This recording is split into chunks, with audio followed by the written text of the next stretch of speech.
Greetings everyone and welcome to the BlastCast. I am Jarvis and with me as always is the man who loves reflections, Lightning Dragon. What? I think you're talking about somebody else. Don't you own that funhouse? No. Let's get into this week's news, or I should say this week's drought of news. This week on Around the Verse and Reverse the Verse, it was mostly about armor, the legacy armor sets, and if you want to know all about armor and why you don't look as cool as Master Chief, these are definitely the two shows for you. Oh man, I want to be Master Chief though. Who doesn't? Well, I mean, old Master Chief, from the first 3 games. And Yeah. Maybe the 4th one. Yeah. Not so much the new ones, yeah. No, Reach. I thought Reach was decent. You weren't Master Chief in that, but you were a Spartan. Nathan Fillion, man. Yeah, there you go. Now, the big thing that kind of came up in Around the Verse that I want to talk about was the fact that they're adding in helmet reflection. Boo. I like good graphics and special effects as much as the next person.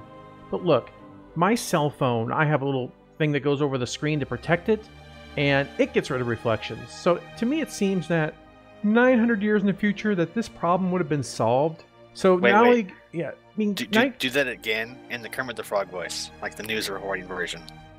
It seems that 900 years in the future that they would have fixed this problem. Excellent. That's how we're going to do the rest of the show. Hi all, welcome to the BlastCast. I am here Kermit the Frog here. Kermit the Frog here.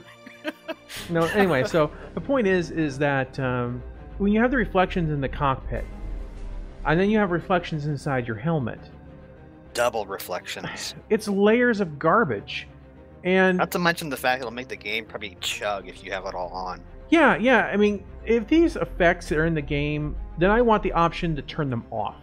There's a lot of effects that Star Citizen has that, frankly, given the option, are going to be disabled. Especially when you're talking about performance. I mean, the game's already not very well optimized, and now you want to add more things that are probably not going to be very well optimized. Yeah, and not even visually appealing. That's the same reason I shut off, motion blur. I know that you don't like the what's that one where it's out of focus and it gets blurred out in the background. I actually like that effect, but that's not that you don't like that one. Depth of field. Depth of field. There you go. I hate that shit. I don't know why. I kind of like it. Teach their own though. But motion blur, I think we can both agree on. Oh yeah, motion blur is just dying a fire. I think there's a reason why game companies have stopped doing that, because for a while everything had motion blur. And I don't really think you see that as much, or at least they don't point it out and say, look how amazing this looks with motion blur. I mean, because they did that for a while. Yeah, it's the first thing I disable in any game where it has the option to disable it. It's not going to be on. It eats frame rate, it's garbage, go away. Well, let's go ahead and get into the calling all devs. There's just a couple items in here that I wanted to talk about. The first one was, someone had asked about why there's no floating tags over people anymore so they can identify who they are. Now, they had stated that the reason is that the tags weren't orienting correctly due to the nature of planets. To me, this seems like a simple problem to solve. Why does it need to orient to the player that it's on? Why not orient to the vision or the view field of the person looking? I mean, it's going to be space. It shouldn't matter if there's planets or not, or you're in deep space. The idea is if you're looking at somebody, like there's a location where that tag generates, and basically, it lines the horizon line of the person looking. Or make it easier is just have it orient to the player or the ship. I mean, that's happened in games for years now. Yeah. I mean, but back in 2000, they had name tags above your heads. Yeah, but one thing is that you orient to the view of the person looking at it. That way, like if it's in space, if I come up on you upside down, I still read the name normally. You read my name normally, and it's not dependent upon like any sort of direction or location. It's just in an orientation that you can read. It doesn't seem like a hard thing to fix, and I don't know. Or they can have a part of your heads-up display, so it looks at the character and displays the name on your HUD. Because I mean, the way you're talking about it, while I'm not arguing that it's bad or anything, is I think it'd be a lot more work to just have it pop above their head. But they want to put all this shit on your Mobi glass and on your heads-up display and stuff. That's true. Why not just have it an option where like when you look at someone, it pops up in like the top left corner of your vision, and then it's kind of like, oh well, that's this person's name and maybe some other relevant data, like what I was talking about in the last episode, where you have player stats. You get a small little snippet of that when you're looking at someone, if your helmet is set to like scan people or something. So you'd have like a button that you can push, turn scan on and off. Yeah, that's a really good idea too, and it's also still holds in the lore. It's a little bit more immersive than just having a tag float over somebody. Oh yeah, and it'd be real easy to read because it's tied to your screen, hopefully, and not a person who's running around being a jackass. Yeah, that's actually a really good idea. I like it. The other big thing is someone had asked about the Caterpillar if it was still going to be modular. They are actually still working on the modularity. There's no ETA, but that's good news for cat owners. My brother's a cat owner, and the Caterpillar, I was kind of concerned with the Hercules being out, that the Hercules seemed kind of like a superior choice. But if they keep the modularity and allow you to swap out the module, say for like, I don't know, salvaging, or maybe, I thought would be really interesting that you could maybe swap out sections and have a two-story crew compartment so you can actually also transport people. There's a lot of different things that can be done with the Caterpillar if you could swap out those modules or those sections. And if they keep that modularity, the ship's value really goes through the roof, and I really want to see that happen. Something that I want to point out, I'm sure you kind of agree with me on this one. Yeah. Because we've talked about it before. Is ships being ugly? They asked the question, why are so many ships come dirty? Will we be able to clean them? And basically it's yes and no. Like if you buy a brand new ship, it'll be clean. An older ship will get dirty. But I mean, again, why not just have the toggle? If you like that industrial feel, then you see like, leave it like this, and maybe if you don't like it, clean, or you want it bloody and filthy, then you have it there. I mean, player option is a really important thing, and especially like, let's say you go and buy a brand new ship, and the way that they have their degradation or whatever is a lot faster than you'd expect. So, like if you go buy a truck and you go driving through a bunch of mud puddles and having fun, obviously it's gonna be dirty. But if you're driving this on clean roads or whatever, and then you came home and it was like you drove through a bunch of mud puddles, you'd be like, why is my truck filthy? Well, I'm using a truck example because that's relevant, and the next door neighbor just went mudding, so it's on top of my head. But in space, what is really making your ship dirty? I mean, if you land on a planet, if it's a desert planet and there's a lot of dust, sure. But if you're only going back and forth through space, the only real dust particles and stuff are going to be incredibly tiny. And one, you have shields, so that should block dust particles because, as you've mentioned, they would destroy your ship. But we're talking about percentages of the speed of light here. Something that's the size of a grain of salt would probably explode like a nuclear bomb on your vehicle. That's the kind of force we're talking about here. So either your ship's going to be destroyed by dust, or nothing's going to happen because of shields. So the only real dirt is you walking through it. And if you're walking through space stations, I'm pretty sure those will cleaned by janitors and stuff. So suddenly having a brand new ship be dirty after flying it around for a couple hours or whatever might be a little silly. And that was incredibly long-winded, but that's kind of how I talk, sorry. No, it makes sense. I mean, just being out in deep space shouldn't make your ship look more worn out. Then again, and they said that industrial ships will always have a level of grunge to them, of course, the Reclaimer and things like that, because it is interacting with, when you come to a wreck and stuff like in space, there's probably going to be, expelled gases and things like that. They're going to be like sticking to the hull. Carbon burns from being shot and things. I mean, that kind of stuff makes sense. But yeah, a ship that rolls off a factory line really shouldn't get that dirty unless you take it somewhere to get dirty. And that level of detail and stuff might be a bit too much. I'd rather just have a playable working game. That's true. But I would see, as far as the slider goes, and the slider works in the background, is that as a ship gets older, the slider can never go all the way back to the 100. So it's like, for example, you've been playing around with a ship for a few months, and the best you can hope for is like a 95, because you've got some wear and tear on the ship, just naturally from micrometeor impacts and things like that. So over time, basically, you can never... Well, it's like buying a used car. You can't really make it 100% ever again. So that kind of thing would be fine to me. CIG also released 2 new variants of the Razor. The Razor EX, which is a stealth variant, and the LX, which is a faster racing variant that carries no missiles. Oh boy, more racing things for a mode that no one uses. I actually upgraded my Razor to the Razor EX for $10, and there's a reason for that. Since the view is so bad and I can't see them, at least now I'm stealth and they can't see me. And it's a wash! That's perfect. Okay, so what we really want to talk about tonight is missiles. And I'm going to leave a link down below. There's a guy whose channel's name is Scorpion 30mm. And he actually made I think it's like a 32 or a 33 minute long video that talks about DCS missiles and how it could relate to Star Citizen. He's going to go into a lot more detail than I'm going to here. To me, it's become apparent, and I think almost anybody, in fact, that missiles are pretty much useless right now in Star Citizen. And that has a lot to do with many factors, not only because they're so simply implemented, and also because of the fact that, well, once again, talking about form following function. Our ships are designed to look mains driven, and in fact, so are the missiles.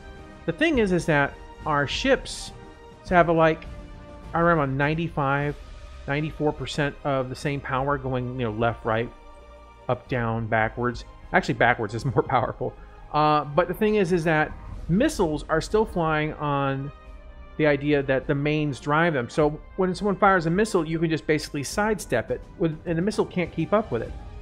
So if we wanted to take the same logic that people have, where they're saying that MAVs should be equally as powerful as the mains and all that, okay, well, the missiles in space are turned by MAVs. So do you really want, if you want to blend everything together, do you really want missiles to be able just to sidestep right with you the same way and you can't dodge them whatsoever? To me, it seems like you have inconsistent tech. You have one set over here that's mains driven. It has to deal with turning and has to deal with, it can't decelerate very fast. It can overshoot. And you have ships that can just basically, in a few seconds, completely change directions way faster than missiles can. That's garbage. The problem I think they're having is the Star Citizen at its core, when it was first initially pitched, it was supposed to be World War II in space. Yeah. So almost everything has been designed around that. And then it's kind of like, oh, well, people want to have 6 degrees of movement, quote unquote, freedom of movement. Well, they want 6 degrees equal speed and all that. So you can have it like 10% and it's still 6 degrees of freedom. Yeah, technically it is.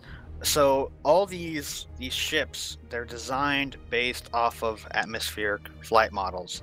In reality, man, I'll have to find the pictures for you so you can link them here. There's a game, actually it's on Steam now. I'm not quite sure how well it is, but I played it years ago, and it's called Nexus: The Jupiter Incident. And that game, while a little bit hard and very frustrating at some points, it does space right. It's a tactical, like, squad fleet shooter. And I say shooter because you think of it as if you're in command of a ship and you're in third person and you have to fit all the parts in there with limited funds based on how you do. It's kind of a little bit like Homeworld in that regard. Yeah. So if you do really well on a mission, not only are you going to be rewarded monetarily, but if you lost a ship or if you didn't lose a ship, that ship is available, continuing on and on and on. I love that kind of thing. That was one of my favorite mechanics in Homeworld. Yeah, but the original ship you start off with, before you get some of the fancy super tech ships, it has main engines in the front and main engines in the rear. It has 2 engines facing forward and 2 facing rear, because you have to be able to stop when you're in space.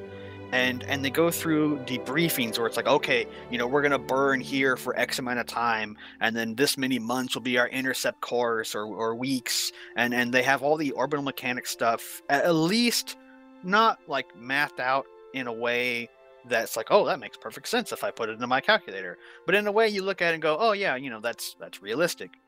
But it's all just in a debriefing. And Star Citizen does not have that. It is so future tech, so sci-fi, it might as well just be Star Wars and forget lore because it doesn't matter. But the problem they have is they keep saying, oh, well, here's the in-lore reason why these things are they are. But these guys, they're not scientists. They don't really know. They have enough to tell you, okay, that makes sense. But at the same time, none of it makes sense because either it's based in reality or it's not based in reality, and they can't mesh together. Either you're Star Trek or you're Star Wars. Pick one. Yeah, I mean, even Star Wars doesn't have like that wacky every ship must move in all directions simultaneously kind of thing. And that goes down to the aesthetic. But, back to what I was talking about with missiles, there's another thing that, and this is why I want you guys to watch that video. It has to do with the Doppler effect. And the Doppler, this is a very simple way of explaining it. So for those of you who are more familiar with it, just bear with me. Some people may not fully understand this. In the video we had in DCS last week, where we were heading towards the base, and suddenly all these missiles came at me, and I dove to the ground. Well, a friend of mine who's a pilot, who's on our Discord channel, said that I did that part of the way right, and explained, well, he linked me a video to something that's called notching, and it explains how missiles track, how they work, and the Doppler effect, and how you break contact with a missile. That was a very informative, very, very informative video to me. It opened my eyes to how utterly weak our missile gameplay is. Not only considering the fact that you have to be within a few miles to use missiles. Missiles should be something that you chuck from, 100 kilometers away if you need to. For example, I have a Freelancer Miss. Do you think I want a dogfight with that? Do you think I want to be within 2 kilometers of a fighter and be slugging it out? It's a modified cargo ship. Yes, exactly. The thing, that's the kind of ship you want to be able to park 100 kilometers away and fire missiles out, be a threat out in the distance. The thing is that, like for example in DCS, and we're talking about modern day tech. This is even modern. Most of these planes are from the 70s and 80s, So you can lock something, or at least locate something with radar from 100 kilometers away. It'll indicate the size, if it's a large or if it's small. It doesn't really tell you what it is exactly, but it can identify, depending upon the kind of scan you're using, if it's friendly or not. You select it and you fire a missile, and this is done passively, so they don't even know they have a lock. And it's called beyond visual range combat. So you fire the missile, and after a certain amount of time, when it gets close to the target, it goes what they call going pit bull. The missile goes live. At that point in time, the target knows that a missile's coming in. The reason I mentioned this is because they had mentioned that they want to have beyond visual range combat for things like torpedoes and whatnot. But the way that Star Citizen described they wanted to do it was they wanted to have someone spot for you. That doesn't make any sense. If we have current technology that can reach out easily 100 kilometers plus, locate a target, and you can fire a missile at it, why do I need a spotter? And we're talking about small-scale missiles on jets. Not even talking about cruise missiles or ICBMs, things that you can launch into the upper stratosphere. I mean, and modern-day stuff. Exactly. So, once again, it's this weird disconnect. We've got this idea, people argue about they want the mass to be a certain way because of future and whatnot, but then you have these other things that just don't blend. Their missiles are so poorly implemented. I mean, not just the range, but the tracking types, right? For example, let's use cross-section, CS.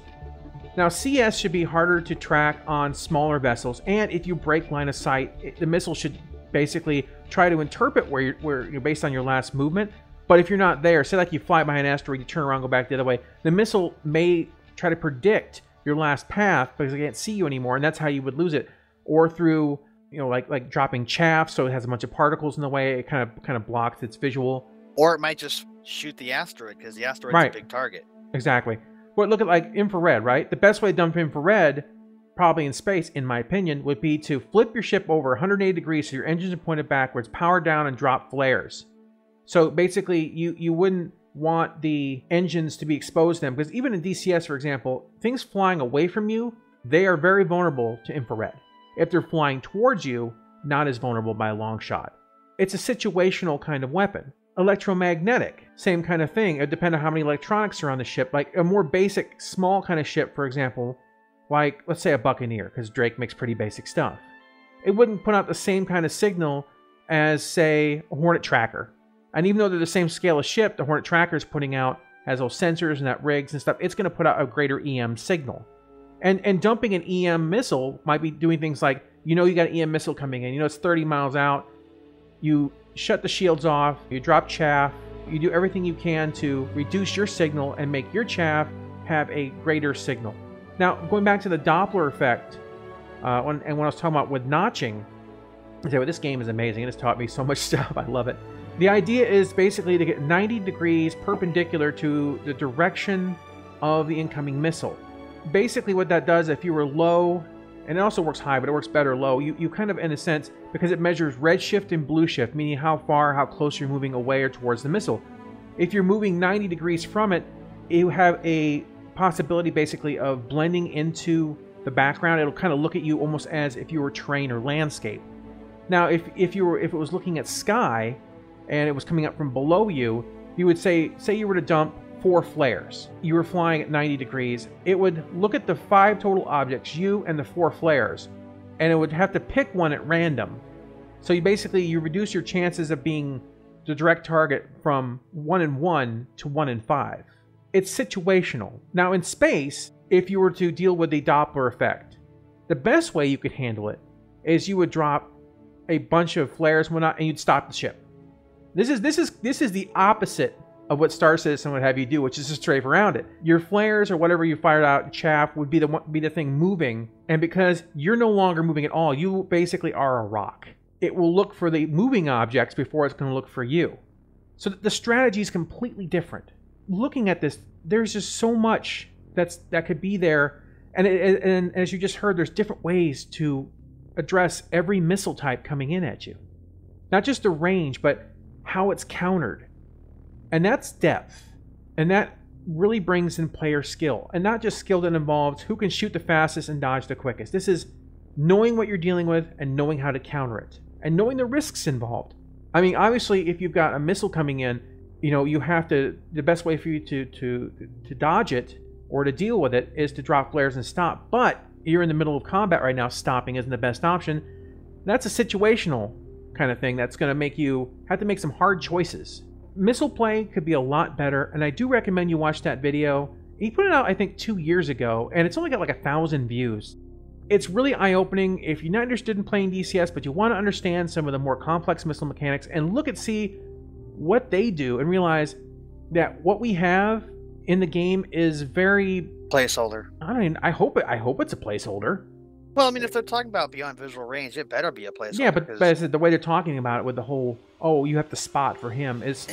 Yeah, that's definitely stupid. And we haven't even touched on how you could play with missiles differently, different loadouts, different ranges. I know you wanted to talk about that a little bit. Yeah, like size 1 would be, for example, like 1 to 5 kilometers. Size 2 would be like, minimum range of 2 kilometers to say like 10 kilometers. And size 3, this is just rough numbers, but like size 3 would be like, you have to be like 3 kilometers to like 20 kilometers.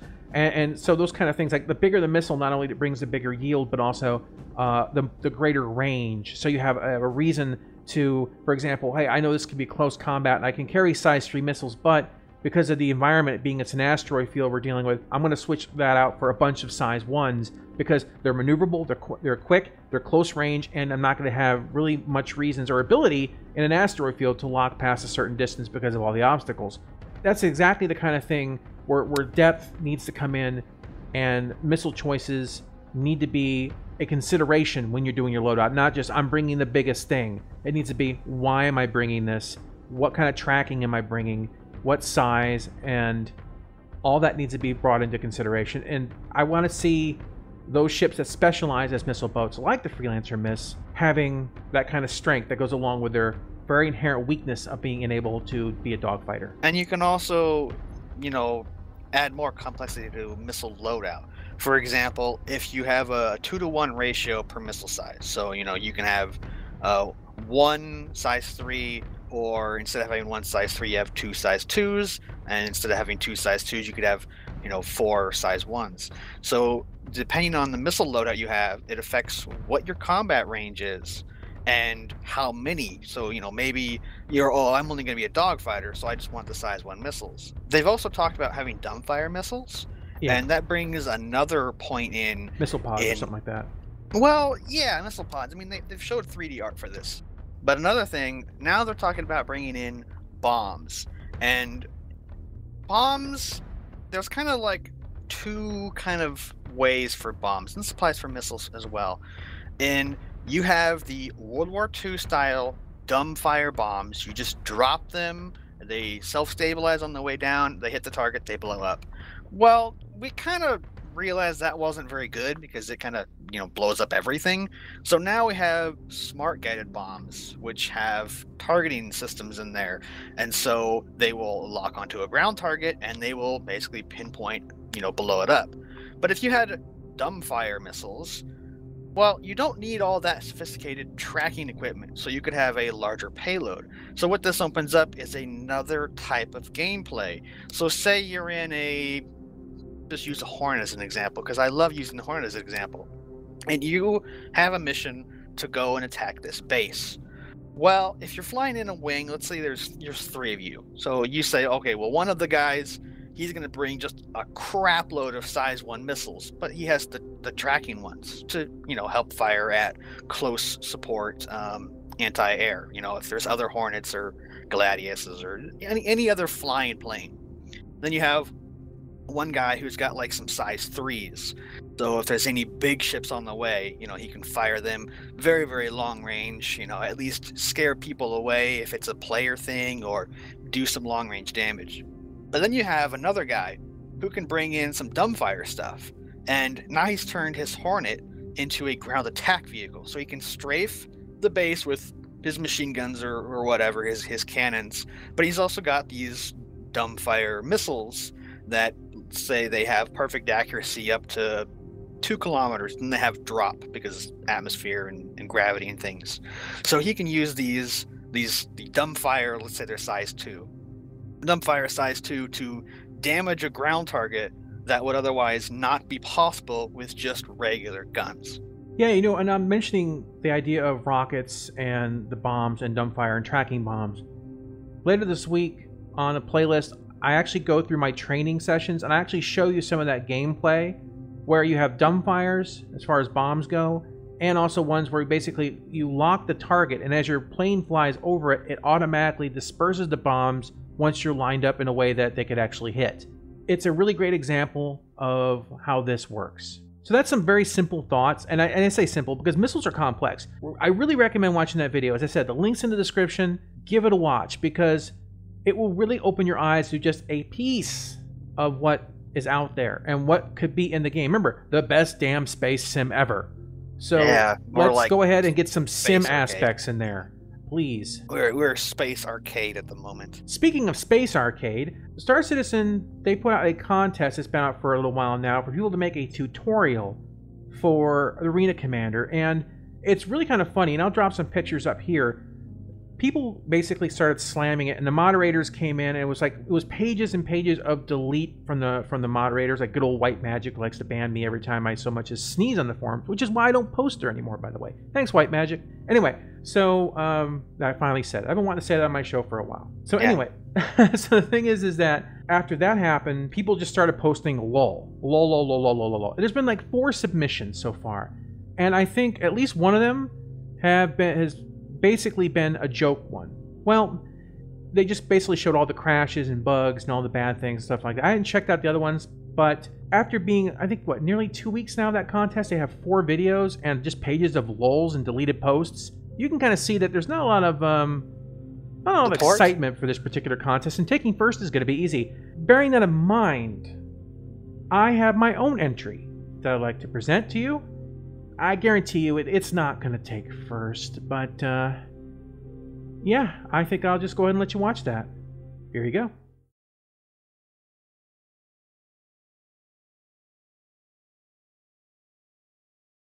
Arena Commander is the premier flight mode of Star Citizen, allowing you to quickly jump into action. Today, we're going to break this down. How to play Arena Commander. Step 1. Start Arena Commander. Step 2. Look through your ship list. Step 3. Set your ship's weapons and equipment and gear. Step 4. Choose a game mode. Step 5. Realize that the flight model hasn't been fixed since the last time you played. Step 6. Put your head in your hands and sob for all the money you've spent on a game that doesn't have a flight model that works for the damn 5 years in. Step 7. Close the game. Step 8. Check your Steam library for other games with a better flight model. Step 9, hope that we see flight mechanics and an actual flight model for 2019. This has been your Arena Commander tutorial. FBI, open up!